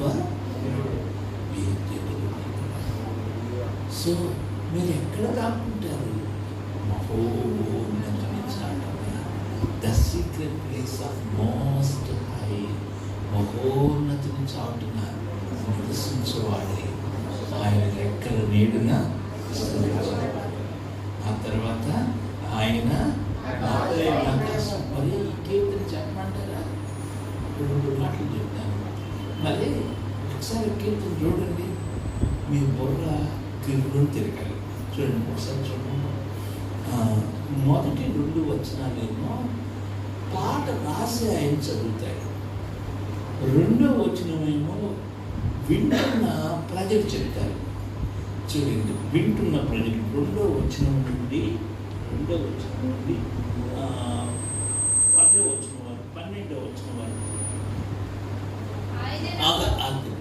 13వ వచనం నుండి దేవుడు చెప్తాడు.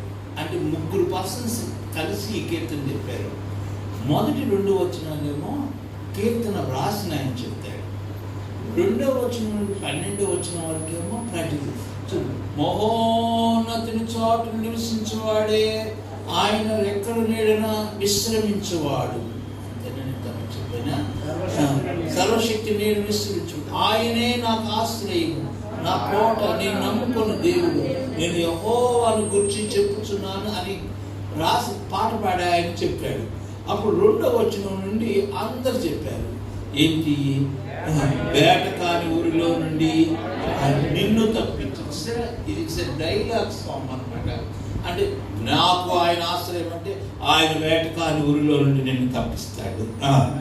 నాశనకరమైన తెగులు రాకుండా నిన్ను కాపాడు. మీకు అర్థమైందా? సో ఈ కీర్తన యొక్క బ్యూటీ అర్థమైందా? మొదటిదేమో కీర్తన రాస్తున్న ఆయన అన్నాడు. 2వ వచనం నుండేమో కాంగ్రిగేషన్ అందరూ అన్నారు. తర్వాత 13వ వచనం నుండేమో 13వ వచనం వరకు సంఘం అన్నారు. 14వ వచనం నుంచేమో దేవుడు అన్నాడంట. అతడు నన్ను ప్రేమించుచున్నాడు కనుక అతన్ని పంపించాను. అంటే అతడు నా నామమును ఎరిగిన వాడు కనుక నేను అతన్ని చూసాను. ద బ్యూటీ ఆఫ్ శామ్ 3 ఉన్నారు దాంట్లో. ఒకటేమో మోషే, ఇంకోటేమో ప్రజలు, 3వదేమో దేవుడు. That's the wonderful of Sam. అది కూడా చెప్పండి. నేను నాకు 9 ఇచ్చాడు, నేను 9:30 అయిపోయింది. ఇప్పుడు 92వ కీర్తనకి వస్తాను. Okay, that is the beauty. 92వ కీర్తన అద్భుతమైన కీర్తన.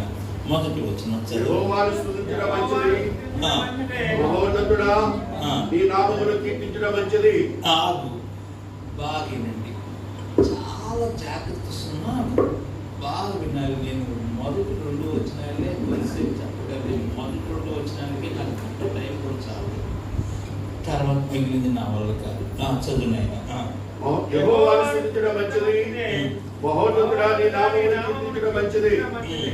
ఉదయమున నీ కృపను, ప్రతి రాత్రి నీ విశ్వాసతను, 10 తంతుల స్వరమండలముతోను, గంభీర ధ్వని గల సితారాతోను ప్రచురించడం మంచిది. మళ్ళీ చదువు. యెహోవాను స్తుతించడం మంచిది, మహోన్నతుడా నీ నామము కీర్తించడం మంచిది.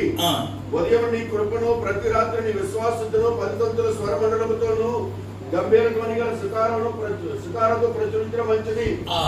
బాగినండి. యెహోవాను స్తుతించుట మంచిది, మహోన్నతుడా నీ నామమును స్తుతించుట మంచిది.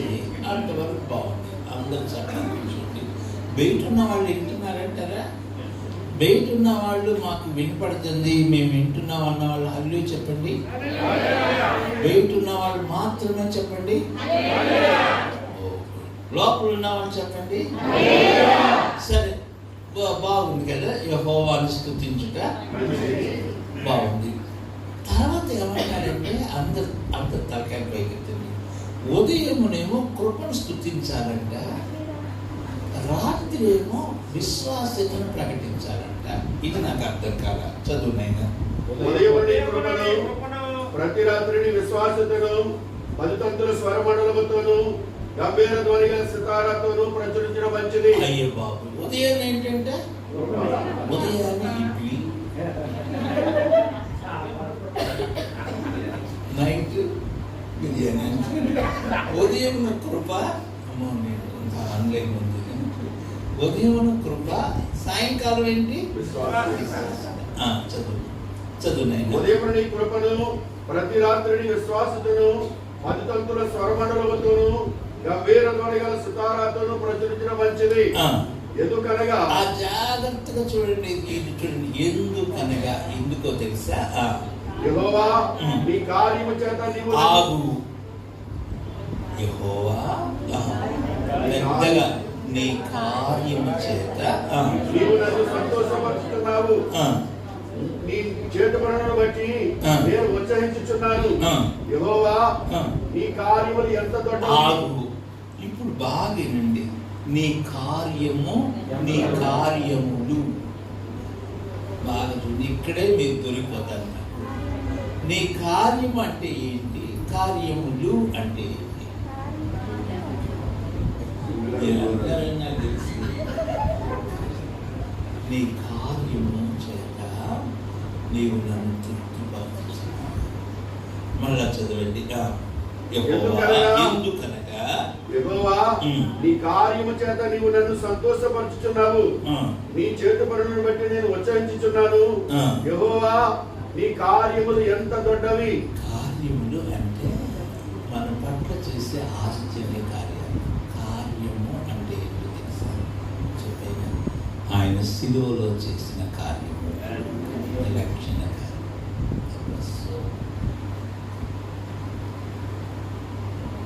నీ కార్యము, నీ కార్యము ఆయన చేసిన అద్భుతమైన కార్యం. నీ కార్యం మీకు అర్థమైంది కదా? నేను దాంట్లో కూడా నేను ఈ రాత్రి మీకు చెప్పాలనుకున్నది ఏంటంటే, కృప నుండి సత్యముకు, విశ్వాసతకు, అది నాయకుడు. గ్రేస్ టు ఫెయిత్ఫుల్నెస్, అది నా ఉదయమున నీ కృప, సాయంకాలమున విశ్వాసులు చాలా మంది కృపలోకి వస్తారట, విశ్వాసతలోకి రారు. దేవా నీ విశ్వాసత ఎంతో గొప్పది. విశ్వాసత అంటే అర్థం ఏంటో తెలుసా? ఆయన నమ్మకత్వము, ఫెయిత్ఫుల్నెస్. నీవు ఆయన కృపను అనుభవించావు, ఓకే. ఆయన విశ్వాసతను టేస్ట్ చేసావా? ఆయన కృపను నువ్వు పొందుతున్నావు, మంచిది. ఆయన విశ్వాసతను అనుభవించావా? మన ప్రియ సహోదరులు దేవుని దాసు రవి గారి పట్ల ఆయన విశ్వాసత, ఫెయిత్ఫుల్నెస్, ఆయన మాట ఇచ్చి నెరవేర్చడం, అది విశ్వాసత. ఆయనని ప్రాణమును కాపాడుతున్న, అది విశ్వాసత. నేను మీతో చెప్పగా, విశ్వాసి ఒక మనిషి కృపలోకి వస్తాడట, విశ్వాసతను అనుభవించడం. చెప్తాను వినండి, కొంచెం భయమేసే మాట్లాడుతుంది. సౌలు కృపను పొందాడు కానీ విశ్వాసతను అనుభవించలేదు. ఏమైపోయాడు? అవిధేయుడయ్యాడు. He didn't experience the faithfulness of God. చాలా భయంకరంగా మరణించాడు. కానీ దావీదు ఆయన కృపను పొందాడు, ఆయన విశ్వాసతను అనుభవించాడు. దేవా నువ్వు ఎంతో గొప్పవాడు అయ్యా. నేను చచ్చిపోవాల్సిన వాడు ప్రభువా, సౌలు చేతిలో చచ్చిపోవాలి, శత్రువుల చేతిలో చచ్చిపోవాలి, భయంకరమైన పరిస్థితుల్లో నేను కనపడకుండా పోవాలి. అయితే నీ విశ్వాసత తరతరములు. నేను మీతో చెప్తే మీకు చాలా కష్టం అవుతుంది కానీ గబగబా చెప్పేస్తాను. విశ్వాసంలో ద 4 steps నువ్వు కూర్చోవాలి తల్లి. చూడు, 18వ కీర్తన చూడండి. 118 కీర్తన మొత్తం చదివేసి 118 కీర్తన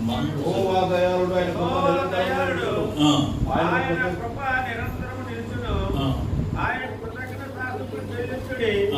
ఆయన కృప నిరంతరము నిలిచునని ఇశ్రాయేలీయులు అందురుగాక. ఆయన కృప నిరంతరము నిలిచునని అహరోను వంశస్థులు అందురుగాక. ఆయన కృప నిరంతరము నిలిచునని యెహోవా యందు భయభక్తులు గలవారు అందురుగాక. ఇరుకు నుండి నేను యెహోవాకు విశాల స్థలము 117వ కీర్తన చదువుదాం. I'm sorry. యెహోవా కృప మరియు హెచ్చుగా ఉన్నది, ఆయన విశ్వాసత నిరంతరము నిలుచును. అయిపోయింది, చాలు. 2 వచ్చిన 115. నేను పొరపాటు 118 అని చెప్పాను. 117వ కీర్తన బైబిల్లో సెంటర్ చాప్టర్. చూడండి, 2 నేను దావీదు గారిని అడుగుదాం అనుకున్నా. అయ్యా మీరు ఒక్కొక్క పాట మీ 100 శరణాలు కూడా రాశారు కదయ్యా, 170 శరణాలు. ఇది కొంతమంది పాట పాడమంటే 17 శరణాలు పాట పాడతారు, అదే ఫినిష్. లాస్ట్ గారికి కూడా టైం ఉంటుంది, ఎవరు కదా ఒకే పాట పాడతానన్నాను. 17 శరణాలు పాట పాడారంటే ఫినిష్ అనమాట. మధ్యలో ఇంటర్వ్యూలు కూడా దానికి. అట్లే నువ్వు అన్ని శరణాలు రాసావు కదయ్యా మహారాజా దావీదు గారు, ఇదేంటి 2 శరణాలు అంటే ఆయన అంటాడు చాలు బాబు జీవితానికి. ఈ 117లో 2 మాటలు ఉన్నాయి, కృప విశ్వాసం. కృప హెచ్చుగా ఉన్నది, విశ్వాసత నిరంతరం యువర్ ఫెయిత్ఫుల్నెస్. నేను చచ్చిపోయేవాడిని, కానీ నీ మాట నేను నెమ్మదిగా చెప్తున్నాను, నా స్వరం వినపడుతుందో లేదో, నీ మాట సత్యమయ్యా, నీ విశ్వాసత నీవు నెరవేర్చు. ఆయన విశ్వాసత పిల్ల తరములకు ఉంటుంది. ఆయన విశ్వాసత గలది మంచిది కదా. చూడండి, మొదటిది ఆయన కృప, రెండవది ఎందుకు దేవుని సేవకుని భయంకరమైన మరణం నుంచి కాపాడాడు. ఆయన విశ్వాసం, ఆయన మాట, ఆయన చెప్పిన వాగ్దానం, ఆయన విశ్వాసత. మాట ఇచ్చిన దేవుడు నెరవేర్చే దేవుడు, మాటలు తప్పే దేవుడు. ఓ అయ్యా అబ్రహాం గారు మీరేం చెప్తారు? ఆయన విశ్వాసత గల దేవుడు. నేను బలహీనుడయ్యాను, కానీ ఆయన మాట మాత్రం తప్పని దేవుడు. ఆయన వాగ్దానం చేసిన దేవుడు. ఆయన విశ్వాసత తరతరములు. నా కొడుకుని చంపేసినా సరే, వాడిని ఆ మోరియా పర్వతం మీద అగ్నితో కాల్చినా సరే, మృతుల్లో నుండి నా కొడుకు నీవు, ఎందుకంటే నీ వాగ్దానము తరతరములు, నీ విశ్వాసత తరతరములు. కృపలో నుండి విశ్వాసతులకు ఒక వ్యక్తి ఎట్లా వెళ్తాడు? 4 ప్రిన్సిపల్స్ చెప్తాను. కృపలోకి వస్తాడు ఒక మనిషి, పాపం ఒప్పుకొని ప్రభు దగ్గరికి వస్తాడు, కానీ విశ్వాసతను అనుభవించడు. జీవితంలో ఎప్పుడు కష్టాలే, బాధలే. నువ్వు ఆయన విశ్వాసతని ఎట్లా అనుభవించగలవు? కృపలో నుండి విశ్వాసత. మీకు అర్థం కావటానికి ఏం చేస్తానంటే, నన్ను ఆశ్చర్యపరిచిన ఒక సంఘటన దగ్గర బైబిల్లో తీసుకువెళ్తాను. ఆయన విశ్వాసత ఎంత గొప్పదో చూడండి. విలాప వాక్యంలోకి వెళ్దాం. విలాప వాక్యములలో ఇర్మియా దేవుని యొక్క విశ్వాసతను చెప్తాడు. విలాప వాక్యం 3వ అధ్యాయం 22వ వచనం నుండి. విలాప వాక్యములు 3:22.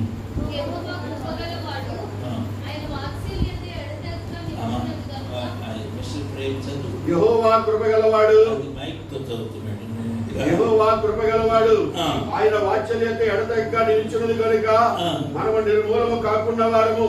అనుదినము నూతనముగా ఆయనకు వాత్సల్యత పుట్టుచున్నది. నువ్వు ఎంతైనా నమ్మదగిన వాడు. నువ్వు ఎంతైనా నమ్మదగిన వాడు అన్న మాట ఏముందో తెలుసా? ఇంగ్లీష్ బైబిల్లో the great is your faithfulness. నీ విశ్వాసత గొప్పది అన్నది. మరి ఈ విలాప వాక్యములు 3వ అధ్యాయం చాలా భయంకరమైన అధ్యాయం. చెప్పేస్తాను, జాగ్రత్తగా వినండి. విలాప వాక్యములు 3వ అధ్యాయం చూడండి. ఏం చేస్తున్నాడంటే ఇర్మియా భయంకరంగా ఏడుస్తున్నాడు. ఆయన నన్ను భయంకరమైన గుంటలో పడవేశాడు. ఆయన బాణాలు ఎక్కుపెట్టి నా గుండెల్లో దూసుకుపోయేటట్టు కొట్టాడు. నా అంతరముల గుండా అవి పోయింది. ఇంకా ఏమంటాడంటే ఆయన రాయి తీసుకొని నా పళ్ళు ఓడబెట్టాడు, మాచిపత్రిని నాకు తాగించాడు. యెహోవా యందు నాకు ఇక ఆశలు లేవని అనుకుంటున్నాను అని ఏడుస్తున్నాడు. విలాప వాక్యములు అంటే అర్థం ఏంటి? ఏడ్పు వాక్యాలు అన్నమాట. ఏడ్పు పాట. Is crying, almost crying. చూడండి విలాప వాక్యములు కొన్ని వచనాన్ని చదువుదాం. విలాప వాక్యములు 3వ అధ్యాయం దయచేసి చూడండి. చూడండి 13వ వచనం నుండి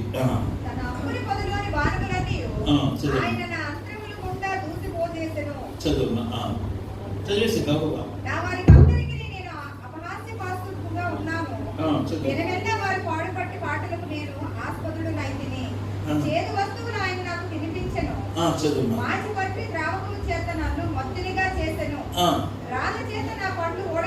నా రాళ్ళు తీసుకొని నా పళ్ళు ఓడగొట్టేశాడు. బుక్కిలో నన్ను పడేసి దొర్లించాడు. నెమ్మదికి నాకు దూరం చేశాడు.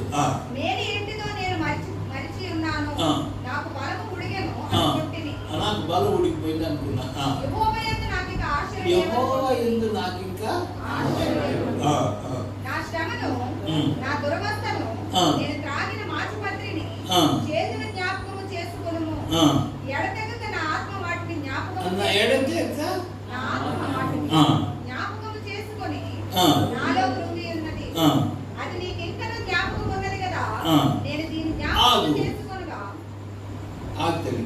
21, 22 వచ్చినారు చూడండి. 20వ వచనం ఎడతెగక నా ఆత్మ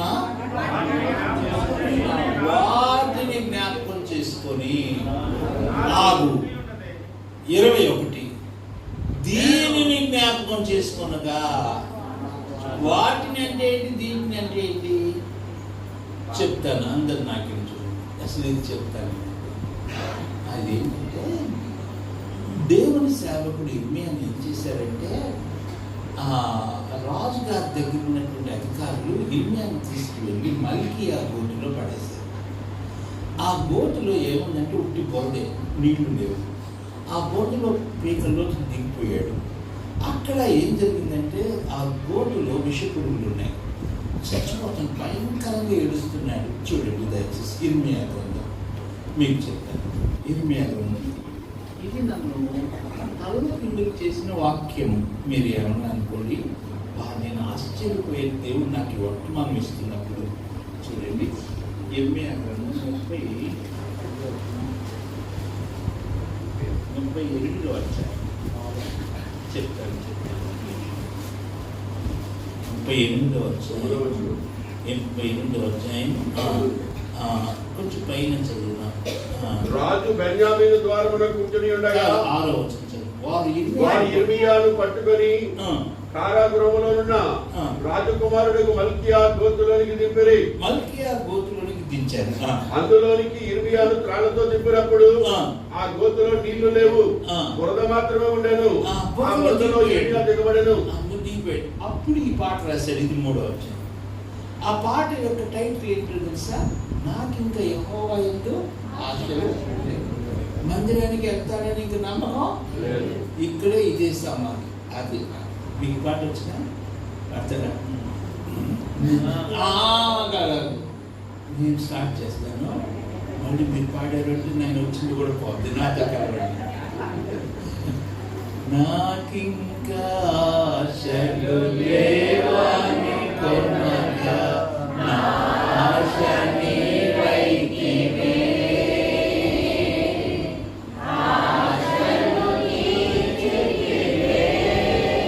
నిజమేనా? మా అయ్యగారు చీర కొనిస్తారని ఆశ.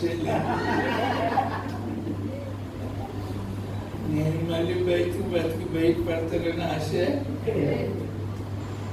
నాకు నెమ్మది సమాధానం దొరుకుతుందని ఆశ అని అన్నావా? ఈసారి అన్నీ చెప్పండి. పడండి. నా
చూడండి దయచేసి, చాలా వండర్ఫుల్ సాంగ్. మరి ఇప్పుడు మళ్ళీ విలాప వాక్యానికి రండి. 3వ అధ్యాయం 20వ వచనం. ఆగుతండి. ఎడతెగక నా ఆత్మ దేన్ని జ్ఞాపకం చేసుకుంటుంది? వాటిని అంటే ఏంటి? శ్రమలు. మరి మీరు అందరూ తలకాయ పైకెత్తి మీరు ఏం జ్ఞాపకం చేసుకుంటారా? శ్రమలు ఎక్కువ జ్ఞాపకం చేసుకుంటారా? దేవుని కార్యాలు ఎక్కువ జ్ఞాపకం చేసుకుంటారా? కొంచెం పెద్దగా మాట్లాడారు. ఎన్ని తిట్లు తిట్టారు, శత్రువులు ఎన్ని తిట్లు తిట్టారో, ఇంటి ముందు ఎన్ని దెబ్బలు కొట్టారో అయ్యే జ్ఞాపకం చేసుకుంటారు కదా. కానీ దేవుని కృపను జ్ఞాపకం చేసుకున్నారా? వాటిని జ్ఞాపకం చేసుకున్నప్పుడు నీ ఆత్మ కృంగిపోతుంది. కానీ దేవుని కృపను జ్ఞాపకం చేసుకున్నప్పుడు నీ ఆత్మ తెప్పరిల్లుతుంది. అది ఇక్కడ వచ్చింది. వాటిని జ్ఞాపకం చేసుకున్నాక ఎడతెక్కంటే నాన్ స్టాప్ లేకుండా అయ్యే జ్ఞాపకాలకు వస్తున్నాయి. వాటిని జ్ఞాపకం చేసుకునగా నా ఆత్మ నాలో ఏమైంది? దేవాది నీకు జ్ఞాపకం ఉంది కదా.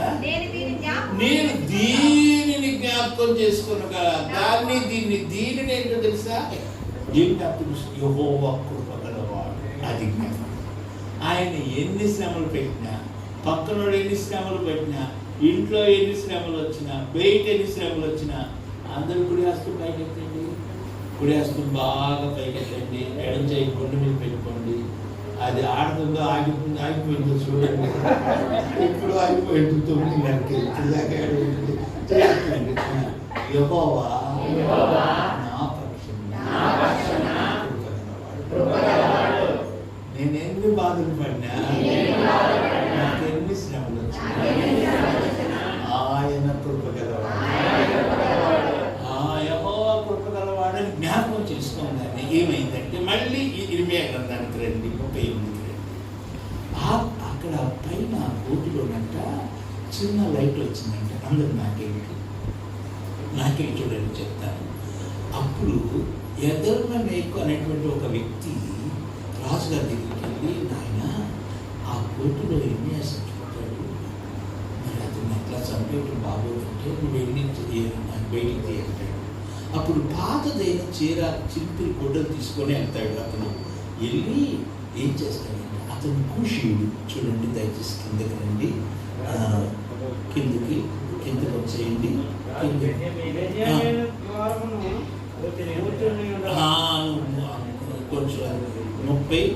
38 వచ్చాయి. 8 వచ్చింది కదా, కిందకి వచ్చేసి 10, 11, 12 వచ్చాను.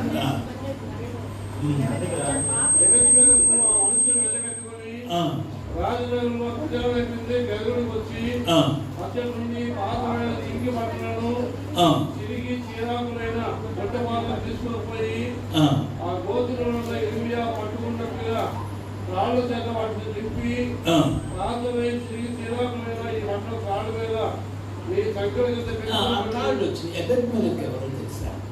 అందరూ చాలా సంతోషం. అతడు అన్యుడు, కూషీయుడు. అందుకే ఆఫ్రికా వాళ్ళు దీవించుకుంటారు. 2 ఆఫ్రికన్స్ చాలా గొప్పగా నిలబడ్డారు. ఎబెద్మెలెకు ప్రభు యొక్క సిలువను మోసిన కుబేరీయుడు. సరే, అది అట్లా ఉంచింది, అది గొప్ప విషయం. అప్పుడు ఇర్మియాను బయటికి తీస్తారు. నాకు అది పెద్ద ఆశ్చర్యం కాదు. ఈ దైవజనుడు ఇర్మియాని కోతుల నుండి కాపాడటం ఆశ్చర్యం కాదు. నాకు ఆశ్చర్యం ఏంటంటే, బాగా వినండి, బబులోను రాజు యూదా రాజ్యం అంతా నాశనం చేస్తున్నాడు.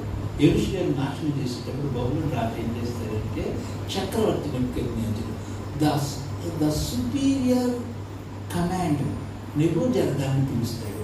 పిలిచి, నెబూజరదా, నువ్వు యెరూషలేముకి వెళ్తున్నావు కదా, నువ్వు ఇర్మియాను నీ దగ్గర పెట్టుకో, ఇర్మియాకి నువ్వు పరిచయం చేయి, ఇర్మియా చెప్పినట్లు నువ్వు చెయ్యి అంటాడు. చూడండి దయచేసి, అది నాకు భలే ఆశ్చర్యం కలిగించింది. ఇర్మియా గ్రంథం 39వ అధ్యాయం చూడండి. 11వ వచనం నుండి దగ్గరగా. మరియు ఆ. యిర్మీయాను గూర్చి బబులోను రాజైన నెబుకద్నెజరు రాజదేవ సంరక్షకులకు ఆ. అధిపతియకు నెబూజరదానులకు ఆ. ఆజ్ఞ ఇచ్చెను. ఆ. నీవు ఇతనికి హాని చేయగా ఆ. దగ్గర నుంచుకొని పరామర్శించి నాకు అది ఆశ్చర్యమైంది అసలు. Commander, the king is commanding అండి. నువ్వు ఇర్మియా దగ్గరికి వెళ్ళు.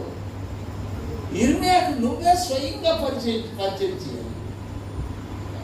ఇప్పుడు ఇర్మియాకు గాయాలు కట్టడం కానీ, కాళ్ళు వచ్చడం కానీ, బొల్లు పెట్టడం కానీ అంతా ఎవరు డ్యూటీ అనమాట? నీకు చెప్తా. చదువు. ఇతడు నీతో చెప్పినట్లు చేయవలెను. నీతో ఆయన చెప్పినట్టు నువ్వు చేయాలి, నువ్వు చెప్పినట్టు ఆయన చేయకూడదు. అబ్బా. కావున ఉమ్. రాజదేవ సంరక్షకులకు ఆ. అధిపతి అయిన చాలమ్మా. అప్పుడు ఆ నెబూజరదాను వెళ్ళి ఇర్మీయాను తన దగ్గరికి తెచ్చుకుంటాడు. అప్పుడు ఈ మాట అంటాడు, యెహోవా నువ్వు ఎంతైనా నమ్మదగినవాడు. దేవా, నువ్వు ఎంతైనా నీ విశ్వాసత తరతరములు అది చిన్న మాట. నేను పరిస్థితిప్పుడు హాస్పిటల్కి వెళ్తున్నా, ఓకే డాక్టర్ గారు తీసుకెళ్ళారు తెలిసిందా, కానీ నేను కట్టే ఫీజు కూడా ఆయనే కట్టేశాడు. ఎంత నమ్మదగింది ఆయన, ఎంతైనా. ఒకసారి నా బాలికి పెద్ద ఆపరేషన్ జరిగింది. చాలా సంవత్సరాలు ఉన్నాను. అదే అమెరికన్ హాస్పిటల్ అంటారు కదా, ఆ సిమ్స్ హాస్పిటల్లో ఆ సిస్టర్ అడిగింది, ఏమడిగిందంటే మీకు నేను ఇన్సూరెన్స్ ఉందండి. నాకు మా ప్రభు ఇన్సూరెన్స్ మరి అక్కడ దేవుడు ఉన్నాడు అన్నమాట. దానికి వచ్చేసి ఆ తర్వాత నుంచి కొంతకాలం మరి కొన్ని సంవత్సరాలు బ్రదర్ కావాల్సిన మెడిసిన్స్ అన్ని పంపించేవాడు. మీ ఇన్సూరెన్స్ ఎవరు తెలుసా? అది చెప్పండి. ఆయన ఎంతైనా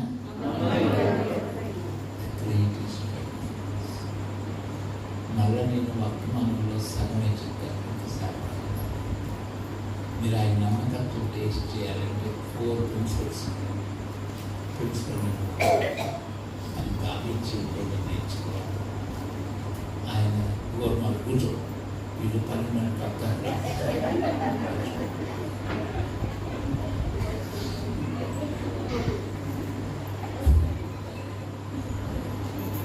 ఆయన విశ్వాసంలో కూర్చోడానికి 4 చక్కని పాట పాడారు. ప్రభు సన్నిధిలోని ప్రతి పాపం చిన్న అవిధేయత ఉన్న ఆయన నమ్మకంగా కూర్చోలేదు. దాని జీవితంలో గొప్ప విషయం ఏంటి తెలుసా? దేవా నన్ను పరీక్షించు, నీ కాయస్థమైన నాలో నేను నువ్వు ఎంత శుద్ధీకరించబడతావు, అంత నమ్మకత్వాన్ని టెస్ట్ దావీదులో ఉన్న గొప్పతనం ఏంటంటే పశ్చాత్తాపడటంలో ఆయన ఎంత గొప్పవాడు. ఇశ్రాయేలుకు పశ్చాత్తాపం నేర్పించాడు. స్వపరీక్ష చేసుకోవడంలో దావీదు సుప్రీమైన హృదయాన్ని యథార్థంగా కాపాడుకోవడంలో గొప్పవాడు. అది మొదటి. ప్రిన్సిపల్ నెంబర్ 2, విశ్వాసతను అనుభవించాలంటే దివారాత్రులు ఆయన వాక్యాన్ని ధ్యానించాలి.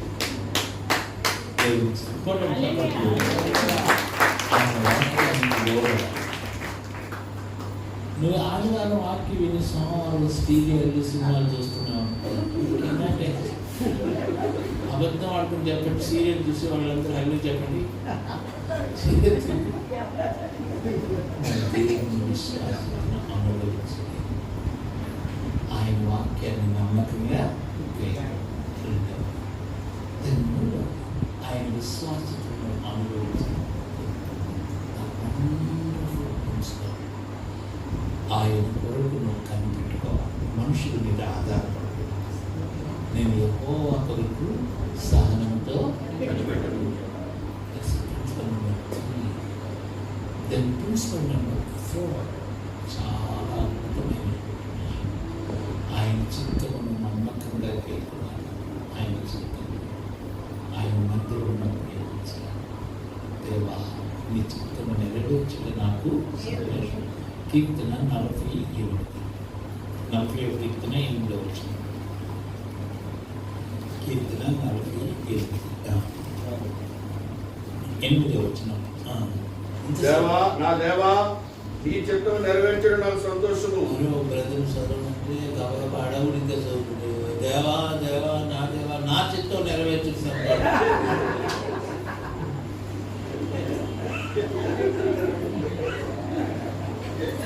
బ్రదర్ పాట పాడమంటే ఓ దేవా నా జీవితం ఆపాద మస్తులో నా తగ్గించి వాడు పాడుతున్నాడు.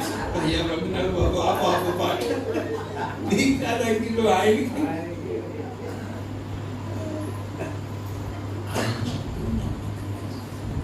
experience that faithfulness. అందరి కంగారు ఆయన విశ్వాసం ఎంత గొప్పదో తెలుసు. నేను ఆయన విశ్వాసం గురించి చూస్తున్నాను. చెప్పి మీకు ఆశ్చర్యం ఆయన అప్పుడే రిజైన్ చేశాను. నేను స్కూల్కి జాయిన్ చేయడం చెప్తే ఆ ఫాదర్ ఆశ్రమ స్కూల్ అని నాకు చూసి నేను ఏదో ఫీజు కన్సెప్షన్ ఏమి కానీ నేను చిన్న కొడుకు ఫీజు లేకుండా ఇచ్చేస్తానని ఆయన విశ్వాసం ఇంకా చెప్పాను. ఆయన ఇంకొక 143 కీర్తన 10 వచ్చింది. నీవే నా దేవుడవు, నీ చిత్తానుసారంగా ప్రవర్తించుటకు నాకు నేర్పు. ఏంటి పరిస్థితి? నీవే నా దేవుడవు, నీ చాలా మీ ప్రార్థనలో మీ చిత్తం అడుగుతాను, దేవుని చిత్తం అడుగుతాను. దేవుని చిత్తం మీరు అడగలేదు. ఇల్లు ఇంట్లో ఇది బాత్రూమ్ ఉండేదయ్యా అంతా మీ చిత్తమే. ఆయన చిత్తాలు అప్పుడు ఆయన విశ్వాసాన్ని ఏం చేస్తా నీకు అర్థమైందా? ఇశ్రాయేలు పట్ల నేను ఇంకోటి చెప్దాం అనుకున్నాను అని చెప్తే చాలా కష్టమయ్యేది. యెహోవానైన నేను మార్పులేదు, నేను విశ్వాసత గలదు. అందుకే ఇశ్రాయేలు మీరు ఈ రోజు బతుకున్నారు. లేకపోతే మొత్తం ఎప్పుడో దేవా నీ విశ్వాసత ఉదయమున నీ కృప, సాయంకాలం వేళ ప్రతి రాత్రి కృపకు వచ్చావు, రక్షించబడ్డావు. రక్షించబడి దేవునికి స్తోత్రం చెప్తున్నాం, బలలో పాల్పొందులు పెడుతున్నాం, బాప్తిసం తీసుకున్నాం. కానీ నమ్మకంగా జీవించకపోతే ఇప్పుడు నాకు అబద్ధం అనుకుని చెప్పండి. ప్రభువుని ఎరిగిన వారు ఎక్కువ బాధలు పడుతున్నారు, ఎరగని వారు ఎక్కువ బాధలు పడుతున్నారా?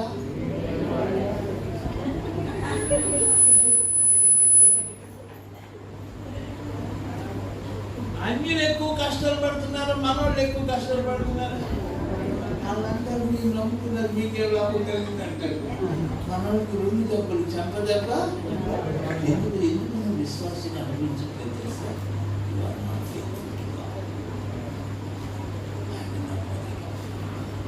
ప్రభాని విశ్వాసాన్ని చూస్తే చేయాలి అడిగిన ఆయన లేవనెత్తారు. అందరి తరపై పైకి ఉన్నతమైన స్థలంలో కూర్చోబెట్టే దేవుడు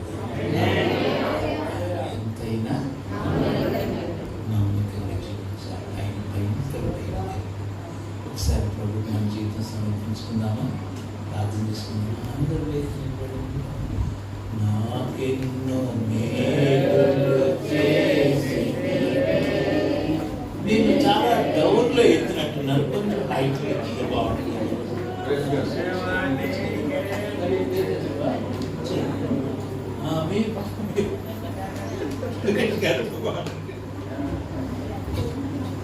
నాకెన్నో మేలులు చేసితివే, నీకేమి చెల్లింతులు దేవా, నీకేమి చెల్లింతులు.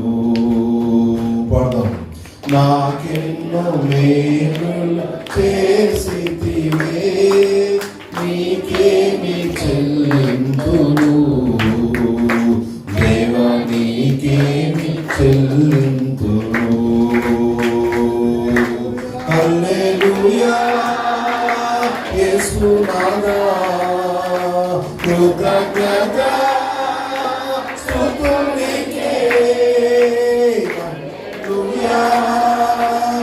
యేసునాథా కృతజ్ఞత స్తుతులు నీవే కృపచేత నన్ను రక్షించినావే కృపగంగడి కృపతో నన్ను బలపరచితివే నన్నెంతగానో ప్రేమించినావే నా పాపమును కడిగి పరిశుద్ధ పరచితివే హల్లెలూయా యేసునామా కృతజ్ఞత స్తుతులు నీవే హల్లెలూయా యేసునామా కృతజ్ఞత మరోసారి హల్లెలూయా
ఆయన విశ్వాస్యత నెరవేర్చబడిన స్థలం ఏదో తెలుసు. ఆయన ఇచ్చిన మాటను నెరవేర్చడానికి తండ్రి ఏమి దేవుడికి సొంత కుమారుడు అందరూ చెప్పండి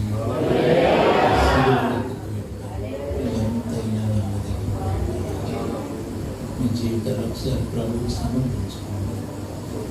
మన పితరుల జీవితంలో ఆయన ఎన్ని గొప్ప కార్యాలు చేశారు. మన సహోదరులు దేవుని సేవకులు రవికుమార్ గారి జీవితంలో ఎంతో గొప్ప కార్యాలు చేశారు.